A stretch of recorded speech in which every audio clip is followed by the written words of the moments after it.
Selamat bertemu kembali di channel saya, Si Hotang Hardan Official. Di sini saya mau membahas mengenai hak milik atas tanah bagian 2, ya. Mengenai pemberian hak milik atas tanah negara. Namun sebelumnya silakan subscribe, like, bunyikan lonceng, dan share video ini untuk mendukung berkembangnya channel ini. Oke? Setuju ya? Yang menjadi dasar hukum pembahasan mengenai hak milik, khusus pemberian hak milik atas tanah negara ini, adalah Undang-Undang Nomor 5 Tahun 1960 tentang Peraturan Dasar Pokok-Pokok Agraria, atau yang lebih dikenal dengan nama Undang-Undang Pokok Agraria, yang disingkat UPA, yaitu pada pasal 16 ayat 1, pasal 20 sampai dengan 27, dan pasal 49, ya. Kemudian Peraturan Pemerintah Nomor 38 Tahun 1963 tentang penunjukan badan-badan hukum yang dapat mempunyai hak milik atas tanah. Peraturan Pemerintah Nomor 24 Tahun 1997 tentang pendaftaran tanah. Peraturan Menteri Negara Agraria Kepala BPN Nomor 3 Tahun 1997 tentang pelaksanaan Peraturan Pemerintah Nomor 24 Tahun 1997 sebagaimana telah diubah dengan Peraturan Kepala BPN Nomor 8 Tahun 2012 junto Peraturan Menteri Agraria Tata Ruang Kepala BPN Nomor 7 Tahun 2019, ya. Kemudian Peraturan Kepala BPN Nomor 2 Tahun 2013 tentang pelimpahan kewenangan pemberian hak atas tanah dan kegiatan pendaftaran tanah sebagaimana telah diubah dengan Peraturan Menteri Agraria Tata Ruang Kepala BPN Nomor 18 Tahun 2017, ya. Peraturan Menteri Agraria Tata Ruang Kepala BPN Nomor 1 Tahun 2021 tentang sertifikat elektronik, ya. Peraturan Kepala BPN Nomor 1 Tahun 2010 tentang standar pelayanan dan pengaturan pertanahan. Kemudian Peraturan Menteri Agraria Tata Ruang Kepala BPN Nomor 18 Tahun 2021 tentang tata cara penetapan hak pengelolaan dan hak atas tanah. Itu ya dasar-dasar hukumnya. Seperti yang sudah saya jelaskan pada video hak milik bagian 1, bahwa ada 3 cara terjadinya hak milik, yaitu 1, terjadinya hak milik berdasarkan kumadat, ya. Ini belum ada peraturan pelaksana sehingga tidak bisa dilaksanakan. 2, terjadinya hak milik berdasarkan penetapan atau keputusan pemerintah. 3, terjadinya hak milik berdasarkan ketentuan undang-undang. Begitu juga asal perolehan tanah hak milik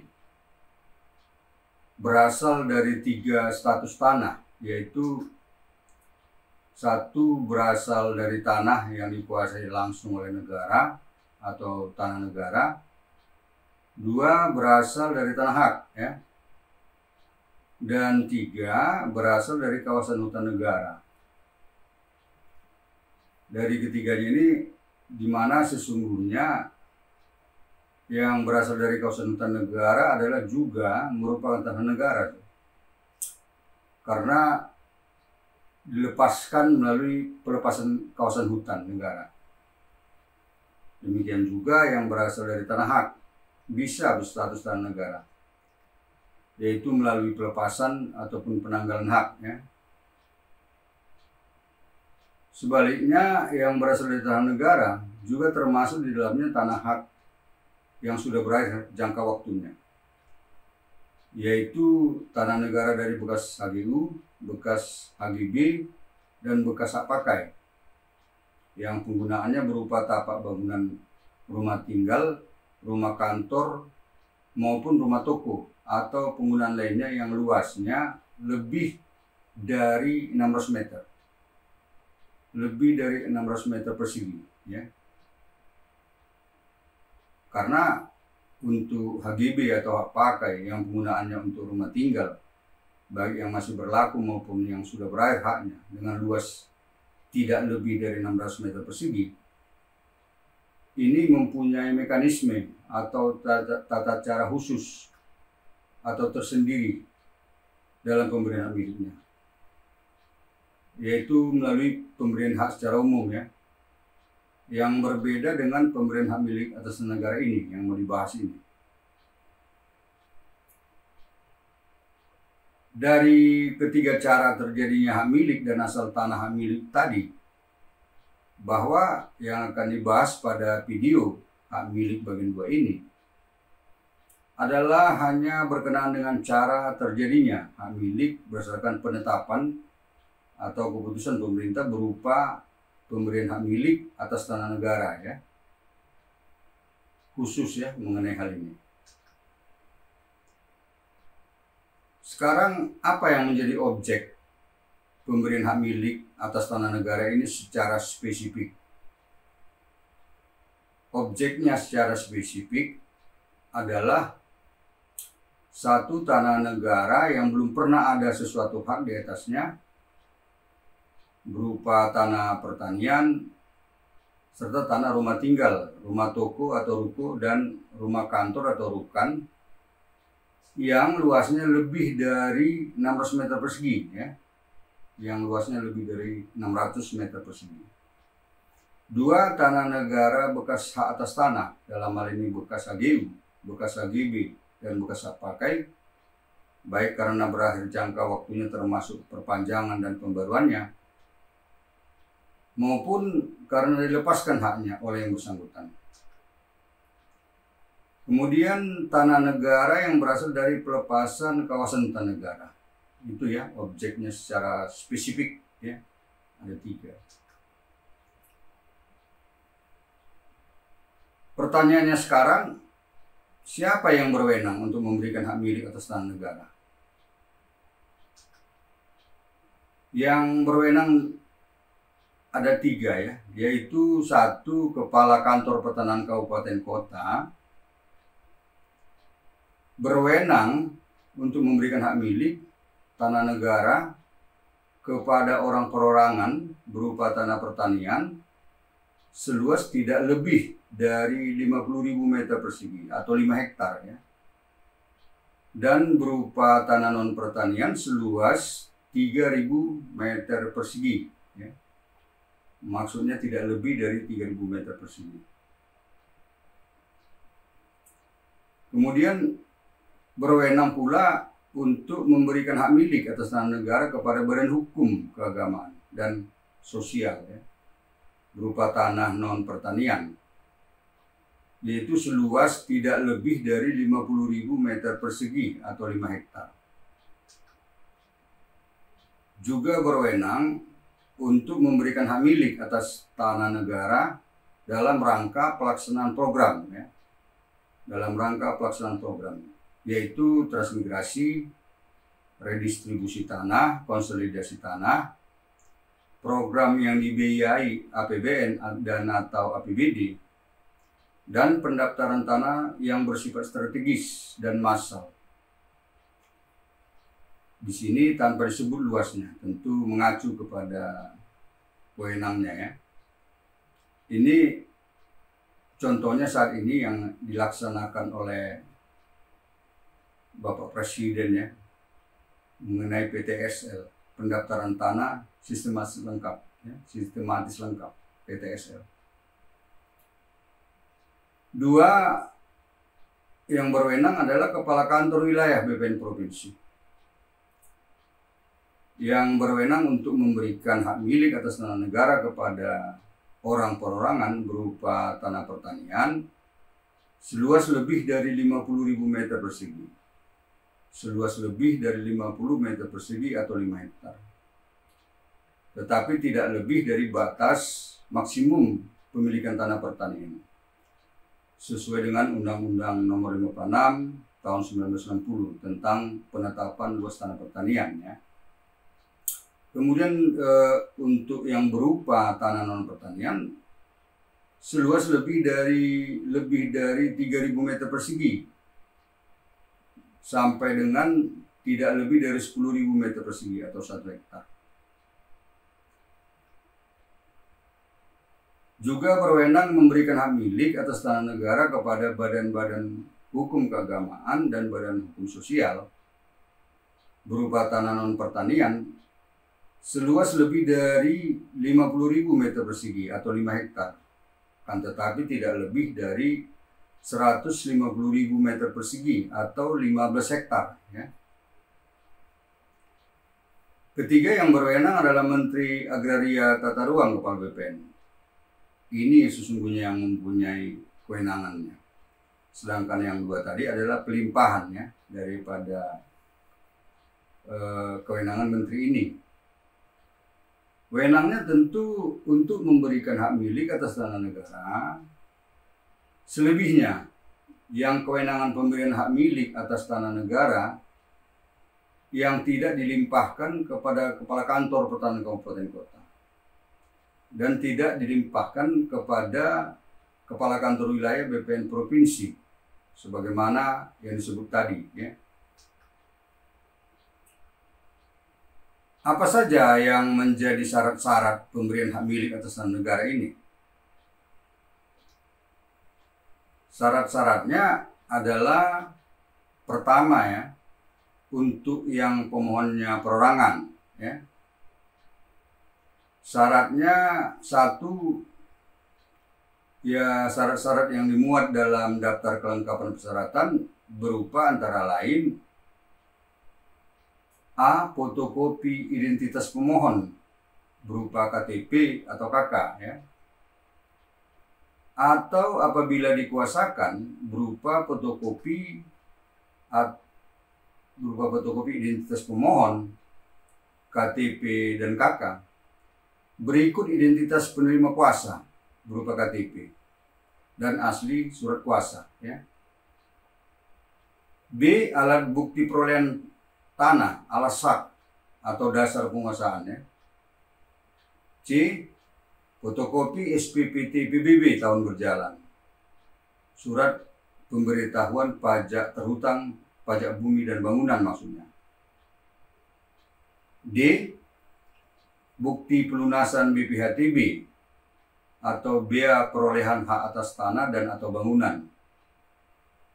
Dan persyaratan ini bisa diserahkan juga pada waktu pendaftaran hak ya. E. Bukti pelunasan PPH jika sesuai dengan ketentuan memang kena atau dibebani PPH ya. 2. Surat pernyataan penguasaan fisik bidang tanah. 3. Daftar dan peta perolehan tanah. Mengenai yang ketiga ini hanya diperlukan bila lebih dari 5 bidang tanah yang diperoleh dan dimohonkan ya.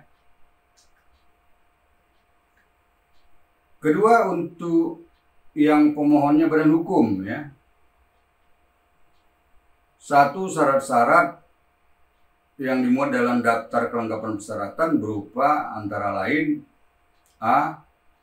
Fotokopi identitas pemohon berupa KTP saja, atau apabila dikuasakan yaitu berupa fotokopi identitas pemohon yang KTP tadi beserta identitas kuasa juga berupa KTP dan surat kuasa ya. B. Fotokopi akta pendirian dan pengesahannya. Berikut akta perubahan anggaran dasar terakhir ya, dan pengesahannya. Atau peraturan pendirian perusahaan ya. C. Nomor induk berusaha atau NIB dari OSS atau online single submission, atau TDP tanda daftar perusahaan ya, atau TDY tanda daftar yayasan. D. Asli bukti perolehan tanah atau alasak, ya. E. Fotokopi surat keputusan penunjukan badan hukum sebagai badan hukum yang dapat mempunyai hak milik atas tanah. Berikut surat izin untuk memperoleh hak milik dari Menteri Agraria Tata Ruang Kepala BPN atau yang dahulu menteri yang bersangkutan sebelumnya, ya. F. Fotokopi SPPT PBB tahun berjalan, ya. Kemudian G. Fotokopi SPPT PBB, maksud kami bukti pelunasan BPHTB sesuai ketentuan, ya. Ini mengenai ini bisa diserahkan juga pada waktu pendaftaran hak, ya. H. Bukti pelunasan PPH jika sesuai dengan ketentuan memang terkena PPH, ya. 2. Surat pernyataan penguasaan fisik bidang tanah. 3. Daftar dan peta perolehan tanah. Yang ini diperlukan bila lebih dari 5 bidang tanah yang diperoleh dan dimohonkan. Mengenai persyaratan tadi, semua fotokopi dokumen persyaratan yang disebutkan tadi harus dilegalisir oleh pejabat yang menerbitkan dokumen, ya. Atau bisa juga dilegalisir oleh pejabat umum, misalnya notaris PPAT, ya. Atau harus telah dicocokkan dengan aslinya oleh petugas loket kantor pertanahan kabupaten kota setempat. Tentunya aslinya dibawa ke kantor pertanahan kabupaten kota setempat untuk dicocokkan dengan fotokopinya. Bagaimana mekanisme atau tata cara pemberian hak milik atas tanah negara ini? Mekanisme ataupun tata caranya adalah tahap pertama, ya. 1. Pemohon orang atau badan hukum mengajukan permohonan pengukuran secara tertulis atas bidang tanah yang akan dimohonkannya hak milik kepada Kepala Kantor Pertanahan Kabupaten Kota setempat atau kepada Kepala Kantor Wilayah BPN Provinsi sesuai kewenangannya. Dengan dibubuhi materai cukup dan ditandatangani oleh pemohon atau kuasanya. Dan kemudian di dalam permohonan ini dilampirkan persyaratan yang diperlukan, ya.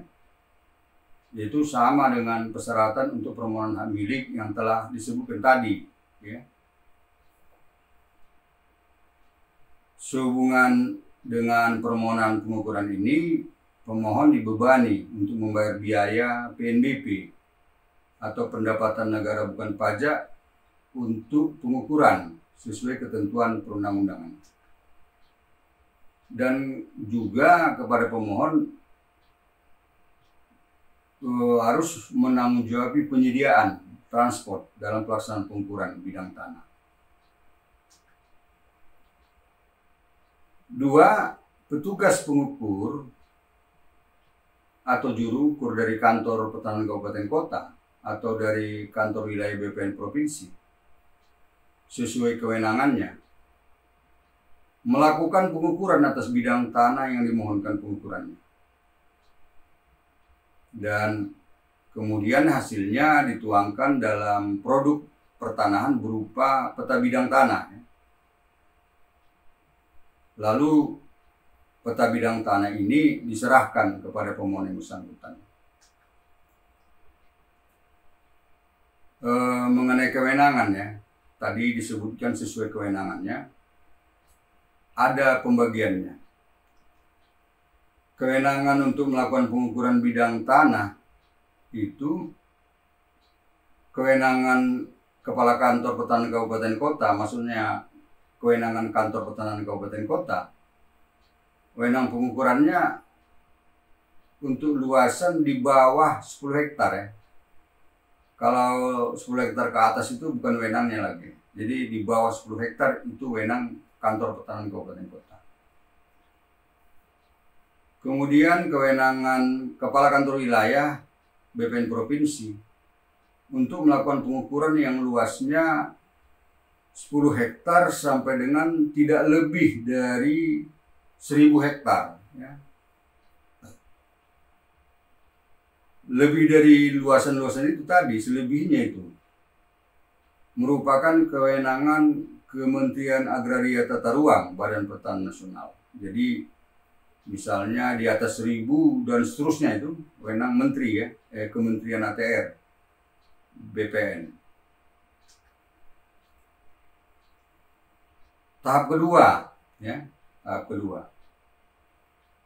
Satu pemohon atau orang badan hukum mengajukan permohonan tertulis untuk memperoleh hak milik atas tanahnya melalui Kepala Kantor Pertahanan Kabupaten Kota setempat dengan dibubuhi materai cukup dan ditandatangani oleh pemohon atau kuasanya dengan melengkapi atau melampirkan persyaratan antara lain daftar kelengkapan persyaratan permohonan ya yang isinya dimuat ya lampiran dari daftar ini semua dokumen-dokumen persyaratan yang telah disebutkan tadi ya.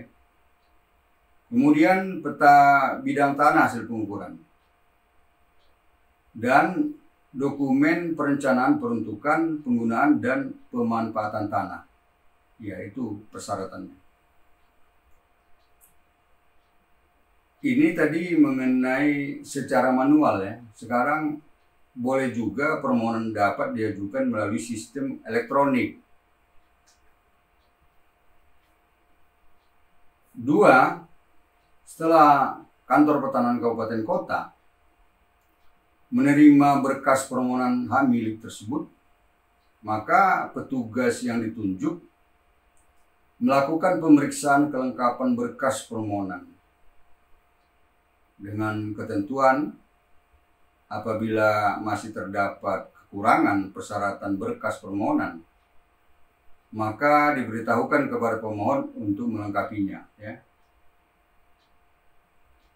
Dan apabila dinyatakan sudah lengkap dan memenuhi syarat, maka kepada pemohon diberikan tanda penerimaan dokumen persyaratan, tanda dokumen penerimaan dokumen persyaratan, dan surat perintah setor atau SPS atas biaya PNBP untuk pemeriksaan tanah sesuai dengan ketentuan peraturan perundang-undangan. Mengenai pemeriksaan tanah ini juga ada transport ya yang menjadi tanggung jawab dan harus disediakan oleh pemohon ya. 3. Setelah berkas permohonan yang diterima lengkap dan pemohon juga telah melakukan pembayaran biaya PNBP pemeriksaan tanah sesuai dengan ketentuan perundang-undangan, maka Kepala Kantor Pertahanan Kabupaten Kota melalui Panitia Pemeriksaan Tanah A atau yang disingkat Panitia A atau melalui petugas konstatasi Kantor Pertahanan Kabupaten Kota sesuai dengan peraturan ya, melakukan pemeriksaan tanah ke lapangan berdasarkan bahan berkas permohonan hak milik dan peta bidang tanah hasil pengukuran atas bidang tanah dimaksud. Pemeriksaannya meliputi aspek yuridis maupun dari aspek fisik. Dan hasil dari pemeriksaan ini dituangkan dalam risalah Panitia Pemeriksaan Tanah atau risalah pemeriksaan tanah atau constatering report ya. 4 ya. Setelah dilakukan pemeriksaan tanah dan permohonan hak milik yang diajukan oleh pemohon memenuhi syarat, maka Kepala Kantor Pertahanan Kabupaten Kota yang bersangkutan melakukan proses selanjutnya atas permohonan hak milik dimaksud. Proses dimaksud itu adalah menerbitkan surat keputusan pemberian hak milik atas tanah negara yang dimohon atas nama pemohon yang bersangkutan apabila pemberian haknya merupakan kewenangan Kepala Kantor Pertanahan Kabupaten Kota, ya,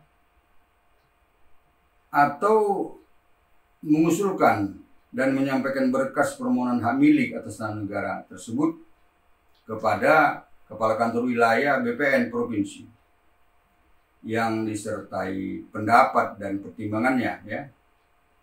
Apabila pemberian haknya atau pemberian hak miliknya merupakan kewenangan Kepala Kantor Wilayah BPN Provinsi atau kewenangan Menteri Agraria Tata Ruang Kepala BPN, ya. 5. Setelah menerima berkas permohonan hak milik yang diusulkan oleh Kepala Kantor Pertanahan Kabupaten Kota yang bersangkutan, maka Kepala Kantor Wilayah BPN Provinsi melalui pejabat bawahannya yang membidangi atau melalui petugas yang ditunjuk melakukan pemeriksaan kelengkapan berkas permohonan lagi, ya, dengan ketentuan apabila masih terdapat kekurangan persyaratan berkas permohonan, maka diberitahukan kepada pemohon melalui Kepala Kantor Pertanahan Kabupaten Kota yang bersangkutan supaya dilengkapi, ya. Apabila hasil pemeriksaan dinyatakan sudah lengkap dan memenuhi syarat, maka Kepala Kantor Wilayah BPN Provinsi yang bersangkutan menerbitkan surat keputusan pemberian hak milik atas tanah negara yang dimohon atas nama pemohon yang bersangkutan. Apabila pemberian haknya atau pemberian hak miliknya merupakan kewenangan Kepala Kantor Wilayah BPN Provinsi, ya, atau mengusulkan dan menyampaikan berkas permohonan hak milik atas tanah negara kepada Menteri Agraria Tata Ruang Kepala BPN yang disertai pendapat dan pertimbangannya, ya. Apabila pemberian haknya atau pemberian hak miliknya merupakan kewenangan Menteri Agraria Tata Ruang Kepala BPN, ya. 6, ya.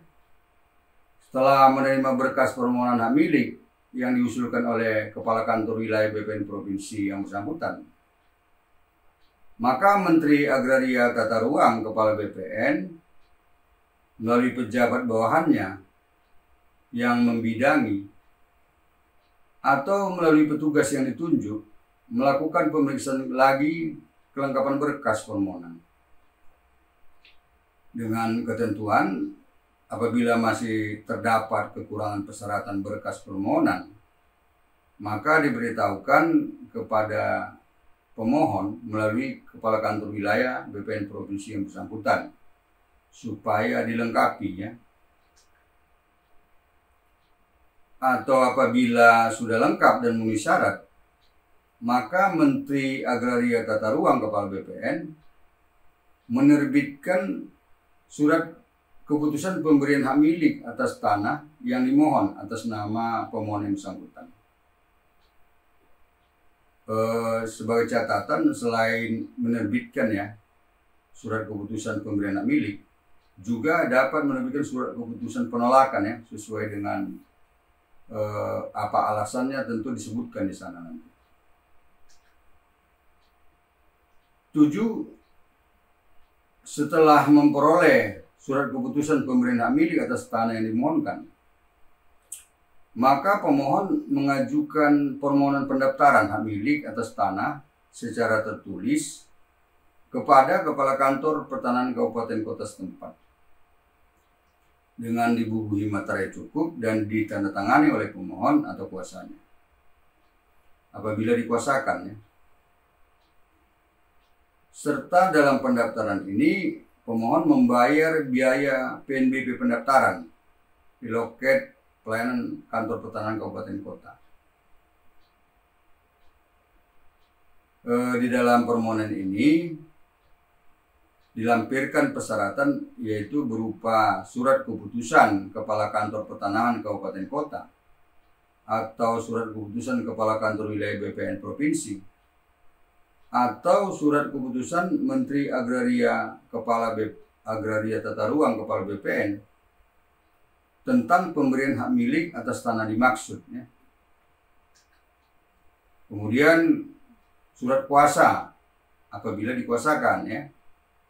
Kemudian bukti SSB, BPHTB atau pelunasan BPHTB atau biaya perolehan hak atas tanah dan atau bangunan, ya. 8, ya. Apabila permohonan pendaftaran hak milik sudah lengkap, maka Kepala Kantor Pertanahan Kabupaten Kota menerbitkan sertifikat hak milik atas tanah tersebut atas nama pemohon selaku pemegang ataupun penerima hak berdasarkan surat keputusan Kepala Kantor Pertanahan Kabupaten Kota atau surat keputusan Kepala Kantor Wilayah BPN Provinsi atau surat keputusan Menteri Agraria Tata Ruang Kepala BPN tentang pemberian hak milik kepada pemohon. Sebagai catatan di sini, ya, apabila Kantor Pertanahan Kabupaten Kota yang bersangkutan telah ditunjuk atau ditetapkan oleh Menteri Agraria Tata Ruang Kepala BPN sebagai kantor pertanahan yang melaksanakan pendaftaran tanah secara elektronik, maka sertifikat yang diterbitkan adalah sertifikat hak milik elektronik atau yang disingkat sertifikat hak milik L, ya. Sekarang mengenai waktu penyelesaian pelayanan, ya. Waktu penyelesaian pelayanan pemberian hak milik sesuai Peraturan Kepala BPN Nomor 1 Tahun 2010 tentang standar pelayanan dan pengaturan pertanahan, baik pemberian kepada orang perorangan maupun pemberian kepada badan hukum mengenai hak milik ini dapat dirinci sebagai berikut, ya. Waktunya 38 hari untuk tanah pertanian yang luasnya tidak lebih dari 2 hektar. Dan untuk tanah non pertanian luasnya tidak lebih dari 2000 meter persegi, ya. Waktunya 57 hari untuk tanah pertanian yang luasnya lebih dari 2 hektar. Dan untuk tanah non pertanian luasnya tidak lebih dari 2000 meter, maksud kami lebih dari 2000 meter persegi sampai dengan 5000 meter persegi, ya. Kemudian waktunya 97 hari untuk tanah non pertanian yang luasnya lebih dari 5000 meter persegi. Tetapi dalam jangka waktu ini tidak termasuk, ya, mengenai waktu yang diperlukan dalam kirim-mengirim berkas antara Kepala Kantor Pertanahan Kabupaten Kota ke kantor wilayah BPN Provinsi atau dari kantor BPN Provinsi ke Kementerian Agraria Tata Ruang Badan Pertanahan Nasional atau sebaliknya, ya. Saya sudahi pembahasan video hak milik bagian 2 ini, dan selanjutnya pada video hak milik bagian 3 mengenai pemberian hak milik untuk rumah tinggal, rumah toko, dan rumah kantor akan dibahas di bagian 3 ini. Oke? Demikian, semoga bermanfaat. Selanjutnya dipersilakan membuat komentar dan atau pertanyaan melalui kolom komentar dalam YouTube ini atau melalui WA 081251240000 atau melalui email arlen@ssalen@gmail.com yang nanti pada kesempatan pertama akan saya jawab, ya, dan atau saya jadikan menjadi materi yang akan dibahas dalam video-video saya berikutnya. Sampai jumpa, terima kasih.